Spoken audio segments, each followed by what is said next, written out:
Hey,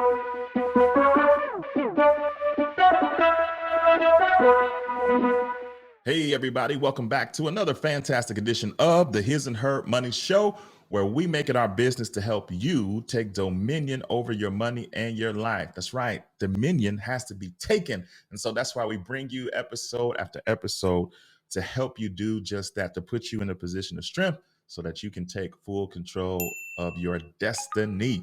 We're going to do that again with today's episode. And do us a favor, be a good friend and make sure that you share this episode with your people. Put it on your social media and tag us at His and Her Money. Put it in your IG stories and let us know that you are rocking with us so that we can show you some love right back. We're going to be talking about wealth today. We're going to be talking about investing today. You all love to talk about this topic, and we love to bring you experts on the matter to help you win at the wealth game. We're going to be talking about the stock market, but in a unique way. We're going to be talking about the options game. There's a lot of rhetoric out there about it, but we only bring you the best. We ain't gonna just go grab anybody. We gonna make sure we bring you the top of the top and the most sound voice on the matter so that you can navigate these waters properly. We're gonna be talking with Jason Brown, and he knows this game well, as you are about to find out. So if I were you, I would get my pen and paper ready or open up the notes app on my tablet or my device, and I'd get ready to take some good notes. So let's get Jason on so we can get his advice and learn a little bit more about this game. Hey, Jason, welcome to the His and Her Money Show. Mr. Talent, good to be on. Good to see you, brother. How are you? We're doing well, man. We are so excited to have you on. This has been in the makings for a while. I'm so glad that we were able to finally get this done, and we're gonna help us understand this thing called options, because it's a lot of discussion and discourse. But I want to make sure that our people know the real and are able to make this happen in a real good way. But before we start talking about that, some people are being introduced to you for the first time right here and right now. So for them, can you say hello and then let them know what you're all about? Hey, what's up, listeners of the His and Her Money podcast and show? I'm excited to be here. So thanks for tuning in to this episode. And so I'm a stock market coach and real money options trader. I'm here out of Detroit, Michigan. And I have two platforms, thebrownreport.com, which is where I blog and talk about money and mindset. And then I have Power Trades University, where we teach people about the stock market. And we have our courses, our coaching, and our community where we try to take people from beginners to become expert option traders. So that's primarily, who I am. Married, what they say, husband of one, father of two. And so I have a son and a daughter who's 4 and 2 years old. So life is good. That's what's up. So tell us, how did you even get on the path to building wealth through the stock market? What caught your eye, caught your attention that made you say, let me give the stock market thing a try? Yeah, so my story goes way back to just growing up as a poor kid in Detroit. And when I say poor, I always want to make sure I give the disclaimer. We weren't poor with love. We weren't poor with energy. My mother loved us. She took us to church. We were clothed. We were fed. So when I say poor, uh, we weren't poor in some of the most important aspects of our life, but we were poor when it comes to money and when it comes to finances. And when I say poor, like, I'll give you an example. I remember when I went to my best friend's house and I spent the night. I'm like, I don't know, 8, 9, 10 years old. And he had a bed in his bedroom. And I was like, wow, you have a bed. And he was like, you don't have a bed? I'm like, no, because we slept on the floor in sleeping bags. And so that was like the first time that I started to notice the difference between like how we live and how other people lived. And so I started realizing the gap that we had in money. And then later on, I obviously understood, knowing that my mother came from the South and worked during slavery times, and some of them came up in the cotton picking fields. And my dad passed when I was 2, so it started to make sense later on. But back then, I was like, why does he have a bed and why don't I have a bed? I thought beds were only for grown-ups. And so at that time, I initially started thinking about, why don't we have some of the things that other people have? I remember I was dating a young lady at the time, And I drove out to her house, like in the suburbs, and I was like, wow, they don't have bars on the window. Well, in my neighborhood, like we had bars and cages on the window because we afraid somebody go come in and take the TV. And so I started noticing these differences in lifestyle. First, they got me interested in saying, like, why didn't I have a bed when I was a kid, right? And then why do we have bars on our window and different things like that?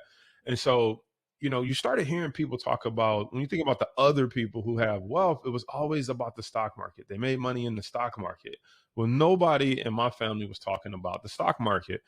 And so I'm about 18 years old. I saved up some money and I go to a major bank. I won't say the name of the bank, but I go to a major bank and I'm like, I want to invest.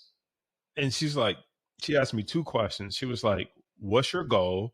And I'm like, to be rich. Like, why else would you invest? Right. Like, I thought that was a silly question. Like, why do you think I'm here? I want to be rich. And she said, okay, so you want aggressive funds, right? And I was like, yep. Pretty much. I'm young. I want aggressive funds. That's the only two questions she asked me. I gave her my $2,000 talent and came back about 2 years later and it was down to $700. In that moment, I said, I thought you go to the professionals because they don't lose money. Well, when I found out they lose money too, I said, give me my 700 back. I can do this on my own. I could have lost my own money. So that was my first exposure to realizing that like the financial gurus or the banks or these people who are licensed, they're human too. They lose money. And I think that was probably the best thing that could happen to me because before that, I always thought, well, they're smart. They went to school for this. They know what's better for my money than me. And I realized they didn't know any different than I could have learned. They just have a job, they salespeople, and they doing the best they can, and sometimes not even doing the best they can. They get a commission and move on. But that's not to knock them. There's a profession for everybody. Um, so I took the 700 to fast forward a little bit. I'm working at Sprint PCS. I'm making like $8 an hour, and after you take taxes out, I make about $50 on a Saturday. So I'm like, if I can make $50, I won't have to work weekends. And so I had $700. I spent 200. I bought some shoes or did something to make me feel better that I lost 1,300 with the big bank. And so I worked for Sprint and our stock was literally $5 a share at that time. And so I was like, I did what most people do. I invest in the company I work for. So I bought 100 shares of Sprint. I'm like, if it just moves 50 cents, I make my $50 and I don't have to work weekends. And when I bought at 5, it fell down to 4. And I'm like, this stuff doesn't work. It went back up to 5. I'm like, yes, all I needed to do is go to 550 and I make my $50. It fell back down to 4. I'm like, somebody playing with me. Like they must know I needed to go to 550. And so it went back up to 5. And I said, I've seen this before. I'm going to get out at 5, which was my break even. It fell back down to 4. I got in and went up to 5. I got out. I made $100. If you draw that out on a piece of paper, that's called a channeling stock. So I said, what other patterns out there exist that I didn't know exist? And so I spent the next 2-3 years studying patterns. And then I thought, okay, if I did that with 500, what would I be able to do if I had 5,000 or 10,000? And so I'm about 20-ish at this time. And I had a scholarship to go to Wayne State University. And I knew because of our financial situation, I could apply for financial aid. So I had a full ride. So I applied for financial aid. And when they overpaid the account, I knew I would get a refund back. And so when I got that refund back, I took a $10,000 student loan and I grew it to like $120,000 as a 21, 22-year-old kid. And the reason I got introduced to options is because I was like, it's going to take me forever to make money when I started with 500. Cause I was like, I can only mess with cheap stocks, penny stocks, $5 stocks. And I was like, I found out that options was a way for me to control higher price stocks, higher quality stocks, and get a better multiple on my money. And so that's how I grew that 10,000 to 120,000. So that was like my beginnings of being introduced to the stock market and why I transitioned to options and kind of why I've never looked back since. Now, from this options game, I've seen you take a trade and pay off your house. From this options game, I've seen you take a trade and buy a Ferrari. Now, I want to be clear, guys. This ain't phony, fake. I know Jason, and it's true. These are true stories. I know some people on the internet lying. Jason not lying, but I'm curious about this. That's a whole nother mindset from growing up sleeping in sleeping bags to have the guts to make the trade that could pay off to the point that you could pay off your house, to make a trade that could pay off to where you could buy a Ferrari. What type of mental journey did you have to go on from being in the spot where you grew up to being where you are now? How did you have to retrain the way that you thought about and interacted with money? Yeah, so great question. And it's funny, I'm not even kidding. We just recorded a podcast about this. It was called like the 3 stages of my mindset and grind set. Cause it was like the mindset when I was grinding as a broke person, the mindset I was grinding after I got out of debt, and then the mindset of how I was grinding or how I am now that we live in the lake house, have some of the toys, no debt. And so at each different stage, there's a different mindset. But I think it originally started with that first stage is I hated my lifestyle. And I hated it so much that I was more worried about what would happen if I didn't take a calculated risk. See, I knew if I tried something and lost the money, I'd be like everybody else. I'd be paying back the student loan over 30 years and I'd, just be okay, which is, I'm not knocking anyone, but I knew what that life was like. I saw everybody take it, went to school, they spent the next 30 years paying off student loans. So I knew if I lost it, I would just be like everybody else. I pay back a little bit over time. But I had that mindset, but what if it works? What if it works? And so when I took that opportunity and it worked, what I realized from that was that it's the same game played over and over again, just with a little bit more money. And I think that's where a lot of people get confused about the stock market. They think they're in this to make a lot of money. And really, you're in this to get really good at taking a calculated risk at a low risk time that'll have a high payout. And you're really here to get good at recognizing when the market conditions have changed and that risk is no longer low risk, it's become a high risk. And once you realize that, the money will follow. And so my mindset was I hated where I was at. And so I had to do something different. I was more worried about not doing it than doing it. Secondly, is, we only have so much time, but a part of my story that you may not know is that after I made $120,000, I then grew my account to about $250,000. Then I'm day trading. I bought a Lexus. I'm doing all the things as a 22-year-old, spending money on cars, rims, etc. And so I risked $250,000 trying to make $500,000 because I was going to buy a condo downtown Royal Oak cash. Well, I lost all my money, not in one trade, but it was like 2 trades. And then boom, I lost majority of my money. And I actually had to move back home with my mom after finally moving out of the hood, driving the Lexus, living in the suburbs. I'm like 24 and I have to move back home, kind of as they say, with my tail between my legs. And so what happened at that moment, I was like, I got to get a job. And so I went back to doing what I knew how to do. So I got a job at Verizon Wireless because I used to work at Sprint. I'm like, I know how to sell cell phones. I know how to talk to people. I know how to sell. I got a job at at Verizon Wireless. And I said, it's going to take me about 4 or 5 years to pay off some debt, raise some more money to get back and investing. And then they had tuition reimbursement. So I said, why don't I go to school to get my degree? And so I went back to school to get my finance degree because I dropped out. I thought I wanted to be an engineer, but I dropped out because I'm like, well, now I know what I want to be. And so the reason I share that story with you, because you said, what is my mindset? I've lost all my money before and had to move back home with my mom. And then it took me about 5 years to build it back and get back into investing again. And so now when I risk big capital, it's like I've already been through what's the worst that could happen. People fear, like, what if I lose all my money and I have to move back home or something like that? For me, I'm like, I did that already. It's nothing. Give me 2-3 years, I'll be back. And so having that experience has also gave me the foresight that like, all I need is 2-3 years, I'll be back. I'll go get a job if I need to. I'll go sell cell phones, but I will get back into this investment game and I'll get back better than the way I was before. So like, that's my mindset. And because I've made that money before, it's like you can't tell me that it doesn't work. So it's not like if I lost money, I'd be like, well, I don't know if this industry works. Once it works once, it can work again. And so for me, I can never turn my back on the fact that it works. It's just how do I manage my risk? And how do I put things in place so I don't blow up my account and have to move back home as a grown man married with a wife and 2 kids? And to answer that question, if someone's listening, thinking, well, how do you do that? That is why when I have big trades, I reduce my risk. I paid off the house, which means if I lost all my money right now, worst case scenario, we live here on the lake here in Michigan. So I reduce my risk, reduce my debt, reduce the fact that the worst thing that could happen is still some people's best day. Does that make sense?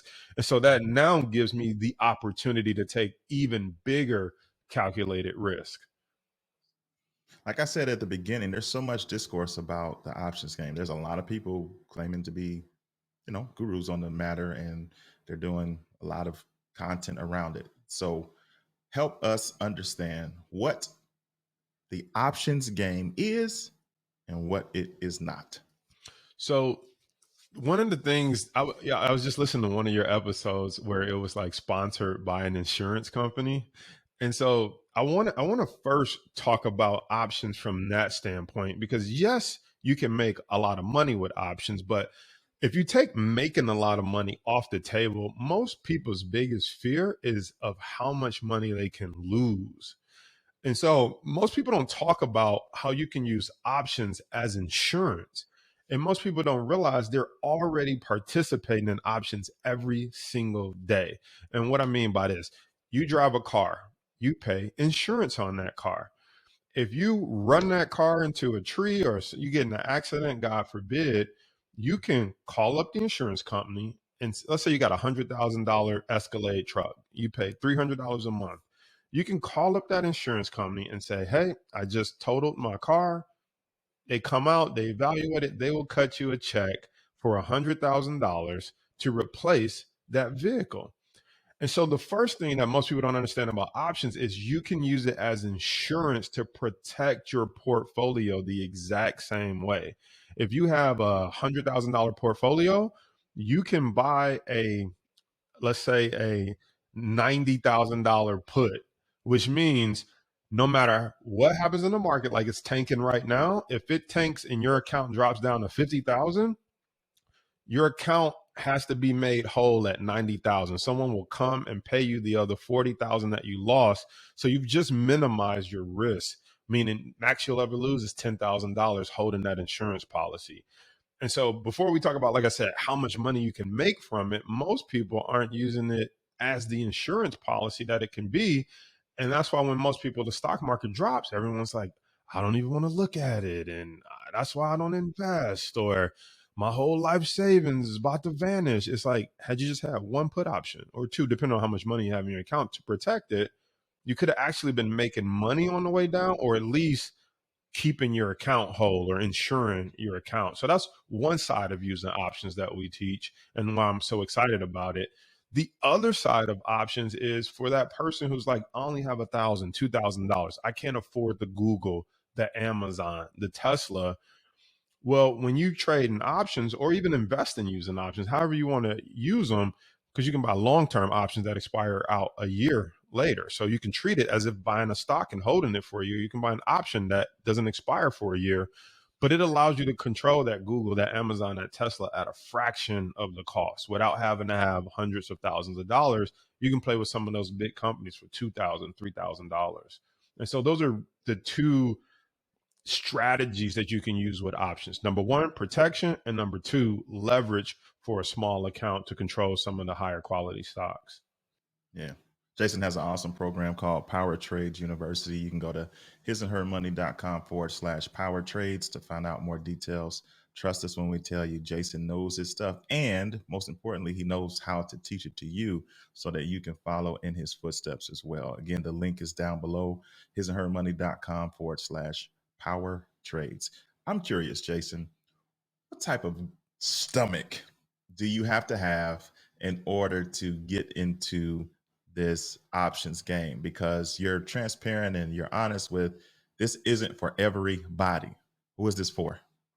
So I would like to say it should be for everybody, because your stomach hurts the most when you don't have a strategy for when the market goes against you. This is what we teach in our programs, even our free webinars. We teach people that most people, well, let me just play with me for a second. How do most people make money in the stock market, Talent? Buy low and then wait for growth. They buy low and they hope at some point they can sell high. Now, if you've been in the market over the last year after the pandemic run up, you know that the market doesn't go all the way up. And so the market also goes sideways and the market also goes down. The only now I know someone's going to fact check me. So with the exception of shorting stock, which most people don't have the account to short stock.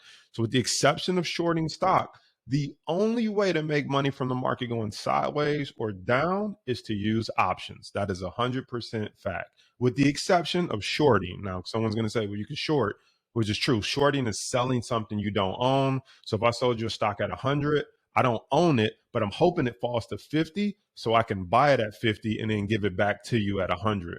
It's like I sold it to you on credit, just in case people don't know what shorting is. But you have to have a certain size account to do that. And there's unlimited risk, because what if it doesn't fall if it goes up? There's a whole big issue with that. But outside of shorting, the only other way to make money from the stock market falling or going sideways is with options. And so when you think about it, if you say 33, if you say it's a 1 in 3 chance that it's going up because it can go sideways or down, most people only have a 33% chance of making money. Have a 67% chance of losing money because you don't know how to make money the other two ways the market can move, which is sideways and down. So technically, options should be for everybody. Why would you not want to know the other 2/3 of the way to make money, which makes up 67% of the way the market can move? Why would you not want to understand those other ways? So options are for everybody, but how you use the options is not for everybody. So using the options just for stocks going up, you could, that's only one strategy once again. So when you understand how to use it for sideways or going down, I think that's what gives me the comfort that I won't blow up my account and that I'll live to invest another day. And so that takes the edge off having like a queasy stomach with investing, because your number one fear is what happens if it goes against me? And most people's only strategy is hope and pray that it goes up. Or they say, well, I bought for the long term, so I wasn't planning on selling it for 10 years anyway. And it's like, that's what you tell yourself, but it still hurts when you see it down versus when it's down and I got puts, I'm like, boom, let it fall. I'm making money. So that term, you've used it a few times now, put. Can you break that down in layman's term for people who are hearing that for the first time? Yeah, it's just like that insurance example. So a put option is a contract that says you can force someone to buy your stock at a certain price, which means you can put it to them. That's the best way to think about it. So if I have a put option, I can put my stock to you. And so if I own Tesla at $1,000 a share and I buy a $900 put, if Tesla falls to 500, I can exercise that put and force you to buy it from me at 900, even though it's trading at $500. So when I put it to you at 900, you just brought my account way back up. Even though I own it at $1,000, I only lost $100 now. And so that's the power of a put option. You can put your stock to someone. You can force someone to buy your stock. And that's why it's an insurance policy. Because if it goes up, people will say, well, then you wasted money on that put. Well, you waste money on insurance every single month. You don't leave the house every day hoping you get in an accident, do you? But the time that stock tanks, like Facebook did, like Tesla did, you're so glad that you had that insurance. And if the market is going up like you think it is, it should more than cover the price of that insurance. And so that's what a put option is. It is protection that can force someone to buy your stock from you at a higher price, even though it's fallen to a lower price. Legal & General America is the leader in low-cost term life insurance. For nearly 70 years, Legal & General America has been providing financial protection to over 1.3 million families and businesses. LGA makes understanding and applying for life insurance easy. You can get a free quote by simply going to hisandhermoney.com/LGA. Talk to us, unpack the trade that allows you to pay off your house. So the one trade that I did, I put $200,000 in call options into that, and I did the case study on my YouTube channel, but we did the trade on DocuSign. And so, first of all, when you're studying the market, I'm understanding that everyone's working from home. People are signing up for Zoom. People are trying to get all their legal paperwork signed electronically. Zoom had passed their earnings like a week before. I'm like, they're in the same space. If Zoom beat earnings, I did some homework. I'm like, it's more than likely DocuSign is going to beat their earnings, stocks going to rocket, et cetera. I used the multiple of what Zoom did to kind of configure what I thought DocuSign was going to do. Now, I put $200,000 in call options, which means I believe the stock was going to go up.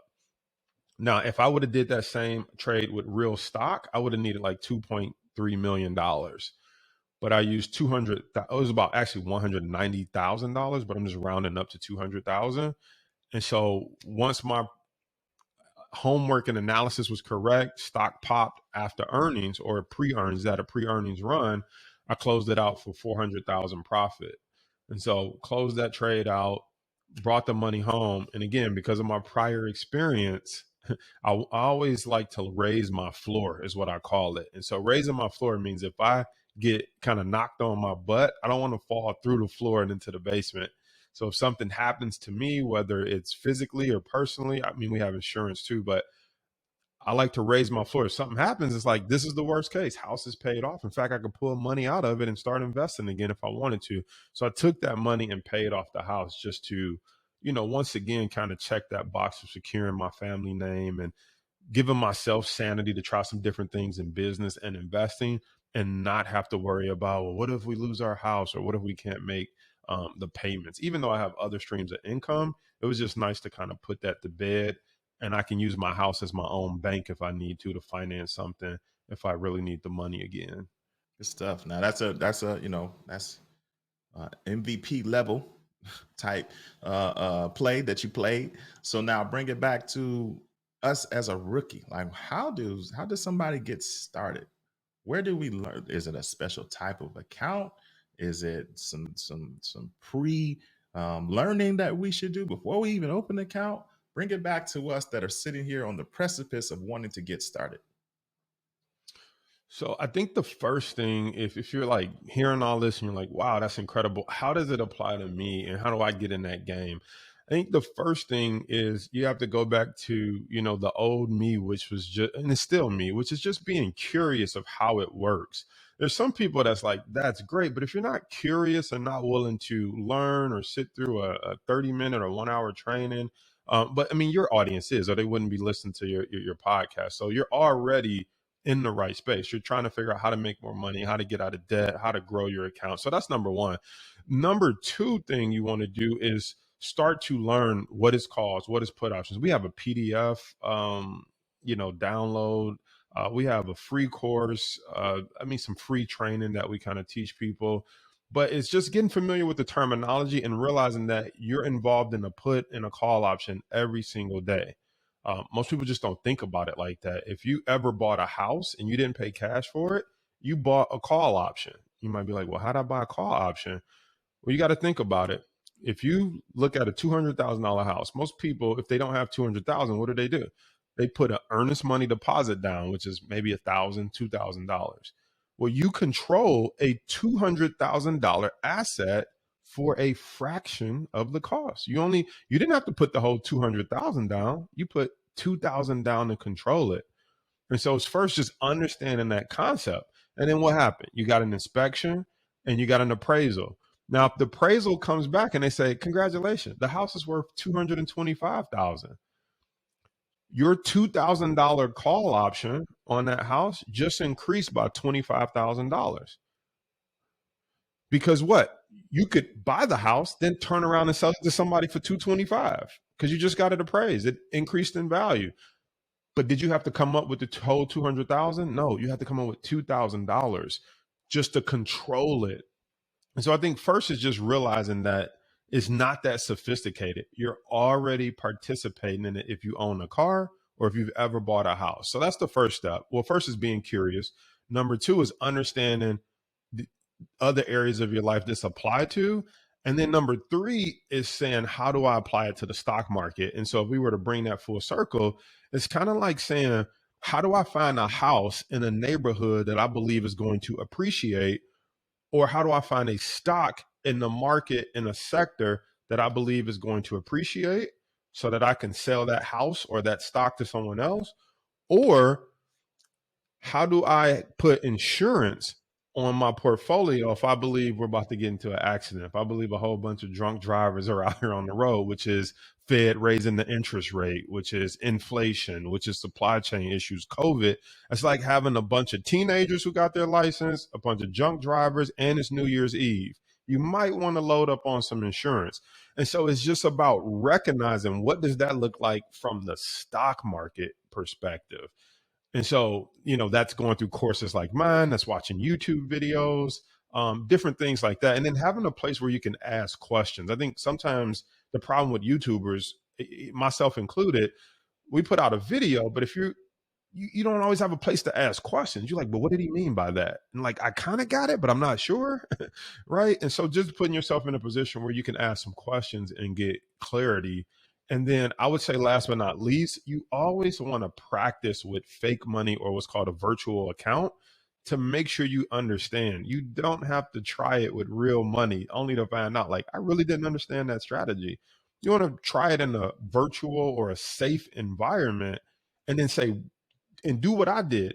What would have happened had I had $1,000, $2,000, $10,000? Because once you start to perform the action and see what the results is, that takes the edge off when you come in with real money. Because you're like, I done this like 10 times and this is how it worked out. Now I'm ready to put real money down. It shouldn't be that much different. But the only thing about most people don't have the discipline to do it with fake money or to practice. I think there's something about when they're using fake money, they don't treat it as serious as they would with real money. And sometimes that's an issue, but I would still encourage practicing and then switching over to real money. I think you brought up a key word that is monumental when it comes to having success trading options, and it's discipline. What type of discipline is necessary in order to see success in this arena? Well, the discipline that's going to be super key is you have to master the two human emotions, which is fear and greed. Those are the two things that's going to rear its head when you're trading, whether you're trading stocks, options, whether you're investing. You're going to have fear and you're going to have greed. And so you have to be able to master those. And what does fear look like? Fear looks like being afraid to place the trade. Fear looks like being afraid of missing out. Like, well, I should take a loss right here, but what if it turns around and goes up, right? So the fear of missing out. And then you also have to master greed, right? Some people place an option trade, and and my best friend, God bless him, I won't mention his name, but if anybody knows me, they know who my best friend is. He was in that same DocuSign trade with me, and I'm like, dude, I closed mine out. I call it bringing the troops home. Well, he was like, how much higher can it go? I kid you not. He watched it go all the way up. He watched it come all the way back down. Then he watched it go even lower and lost his initial investment. So he gave back the profit, broke even, and then started to lose his initial investment. Why? Human emotion, greed. How high can it go? How much money can I make? This is the one that's going to change my family tree. And there's no one trade or one investment that typically is going to change your family tree. Even DocuSign, that wasn't one trade for me. That was years of trading smaller stocks, smaller accounts that led me to get the confidence to take that one trade. And so really the discipline is about mastering fear and greed, sticking to your plan. I'm going to take a loss when it does this. I'm going to take my profit when it does this, and sticking to that. Now, you've articulated very well that there are ups and there are downs in this trading options. So what type of money should one set aside, have stacked up before they try to jump in? You have any recommendations on that? Yeah. So again, the best thing to do is you don't even have to have any money. Start practicing. You want to practice before you put any money at risk. The second thing that you can do is once you finally put money at risk, most people don't understand that options are there to help you and not hurt you. So for an example, I call this my rental income strategy. So if you have a portfolio that has $100,000 of stock in it, depending on if you have 100 share blocks, you can actually sell options against your stock. And so if I got 100,000, let me give you an example. If I got 100, let's say I own Apple shares and I own them at $100, I can sell $115 strike price against my Apple shares. And so someone will pay me up front. Maybe if I own $100,000 worth of shares, I might can bring in $5,000 to $10,000 a month, maybe. And they will pay me and say, if Apple hits 115, you have to give me your shares at 115. No problem. I own them at $100. And so I'm going to make $15,000 once they call me out, right? So from 100 to 115, I'm going to make 15,000 if they call them away from me. Plus I get to keep the 5 to 10,000 that they pay me up front. But if Apple doesn't hit 115, I get to keep my stock and I get to keep the $5,000 to $10,000 that they pay me up front. We call that rental income. And if we do that every 30 days, once 30 days in, I can sell another 30 days worth of options and bring in 5,000 to 10,000 again, depending on what the option prices are going for. That is a safe way to get into the option games. Is if you have stock, selling options against your stock. But again, here comes fear and greed. Some people be like, well, what if Apple goes to 130? I'm going to miss out on the upside. It's like, be happy you got paid 5,000 to 10,000 up front, and be happy if it goes up and you get paid another 15,000. Right. But some people, but what if it goes to 150? So you got to control that greed again. But that's one of the safe ways to use options to bring in rental income, that you don't really have to worry about losing anything. You get paid money up front. If it goes higher, you make more money. If it goes lower, you're glad you sold that option up front because it lowers your cost. So it's like a win-win situation. And when you mention using fake money and testing it out, like, how does somebody do that? Yeah. So you can open an account with, let's say, there's two companies that come to mind that have they call them virtual trading accounts. So TD Ameritrade. So if you use Thinkorswim, there's just a button that says live trading account or virtual or simulated. You just hit the button, go over to simulate it. And they're like, how much money do you want to start with? You could put $1 million in there. It doesn't matter. It's fake. I do recommend that people start with an amount that is similar to what they would start with in a real account, because you're trying your best to mimic the real behavior you would take. If you start with $1 million in an account, you're like, I'll buy some Amazon, I'll buy some Apple. But the reality is you wouldn't really buy Amazon or Tesla if you don't have that type of money. So you just hit the simulated button and then boom, now you can go in and start to practice. What happens if I own the stock and sell the option against it? What happens if I buy a put option? How does that affect me when the market drops? So you could open one with TD Ameritrade, and there's also TradeStation. You can open an account with TradeStation. They have a virtual account as well. There may be others, but those are the two that we typically kind of refer our students to. You've said that it took you some time to learn this. You dug in, researched, learned the game. So for somebody who's like, yeah, I think I want to give this a go, realistically, how much time do they need to be ready to put in before they really get a good grasp on how this goes? So everything as far as time is going to be related to your goals. If you're just like, look, I want to have some protection when the market sells off against me, then it's like you only need to learn one strategy, and that's when to buy a put, at what strike price, and for how long. So you might only need to, now we teach like 27 different strategies, because you can do all these different combinations, which is what hedge funds do. But you might only need that one strategy. So it might take you 30 days, it might take you 2 weeks just to learn that one strategy.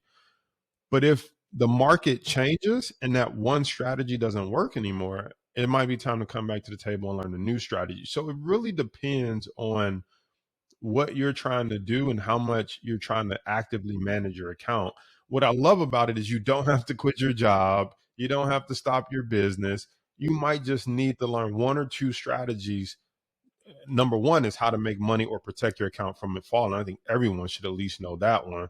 And then the other ones is like, okay, how can I get a little bit better return on my account or return on my investment? So I think from a time perspective, 2 weeks to 30 days to learn at least 1 to 2 strategies. After that, it just really depends on how much time you want to put into it. So I know a lot of your students are people who have 9 to 5. So how are they finding the time to do it plus their 9 to 5? What's your advice there? So a lot of our trades, a lot of the trades that we do are like, we call them 30, 60, 90-day trades. So we don't expect them to mature for, 1 to 3 months. So it allows you to still work your job because there's not something to do every single day unless you're trying to go into like day trading or like super swing trading. Like the market's up this week, let me do something. It's down this week, let me do something. But typically we're doing 30, 60, 90-day trades. And so we look for those trades every week for like 2 hours. And once we put that work in for 2 hours, we're pretty much done for the rest of the week. We're just waiting to see if our analysis plays out or not, and if we want to take an entry or exit. I used to battle with like, I should be looking at the market every day. I should be giving my students a video every single day. But then I was like, well, why? That's not what I do every single day. And I don't want to build a lifestyle where I'm in front of the computer every single day from 9:30 to 4 watching the market. And so we build a strategy and look for trades that'll plan out 30, 60, 90 days.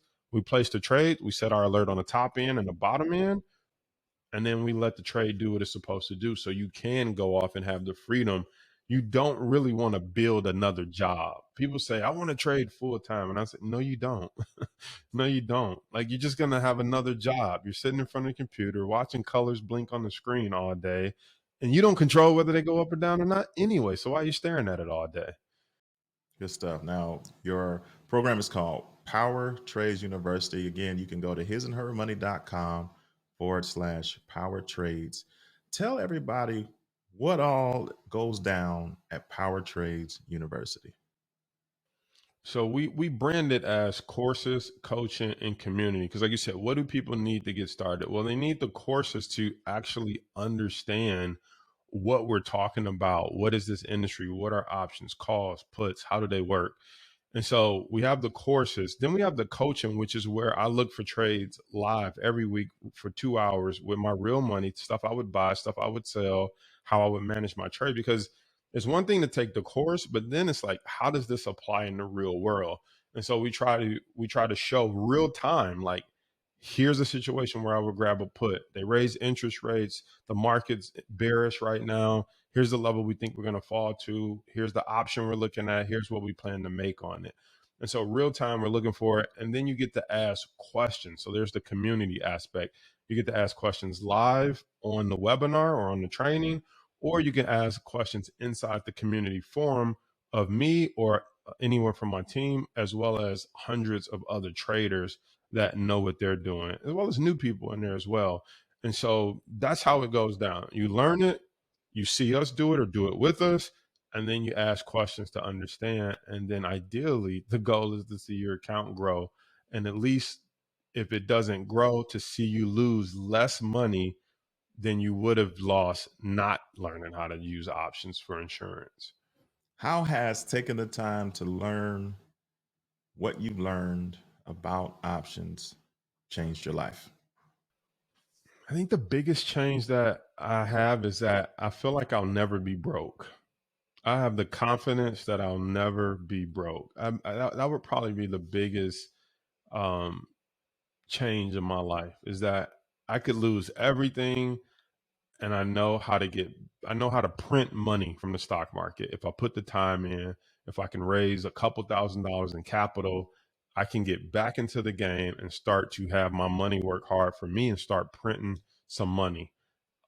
That's probably the biggest change in my life, because when you have that type of confidence, you don't really ever worry about being broke. You don't ever have to worry about being poor. I think the things I worry about now is like if I lose my eyesight or something, like I don't want to do anything to damage my eyes, because then if I can't read the chart or read what's going on, that kind of changes the game for me. But I don't have a fear of like interest rates are up or the economy or this and that, because you can make money from things falling with put options. So it's really just giving me that confidence that you can make money in any market condition, and that piece right there is invaluable. Man, good stuff. Tell everybody about your podcast and how they can stay in touch with you on the internet. For sure. On Instagram, The Brown Report. So you can look up The Brown Report, and that's at Brown Report. Sometimes there's some fake accounts out there, but it's at Brown Report, BROWNREPORT on Instagram. On YouTube, it's The Brown Report. Facebook's The Brown Report. So pretty much every platform is The Brown Report. And then, the podcast is called the Money Markets and Mindset Podcast. Thank you for reminding me. So on iTunes, Stitcher, wherever you listen to your podcast, it's called the Money Markets and Mindset Podcast because we talk a lot about mindset, because you have to get your mindset right in order to take advantage of the stock market and in order to make the money that you really want to make. Outstanding. We'll be sure to have a link to everything that Jason mentioned in the show notes of this episode. If you're listening to the podcast, just scroll up and you'll see the link. If you're watching us on YouTube, look underneath the video in the description box and you'll find the links to everything that Jason has mentioned there. Jason, thank you so much for taking time out of your busy schedule to come and break down the concepts of options with us on the His and Her Money Show today. Man, I appreciate you having me on, and I appreciate the His and Her Money audience for tuning in. I hope they got a lot of value out of it today. Well, there you have it, ladies and gentlemen. Another fantastic edition of the show is in the books. I hope you took good notes. I warned you ahead of time that you was about to get some gems, so I hope you wrote it down. If not, hit the rewind button and listen again, because this could be a game changer for not just you, but for those who are coming behind you. You can really create a legacy where you are in charge and where you are building wealth.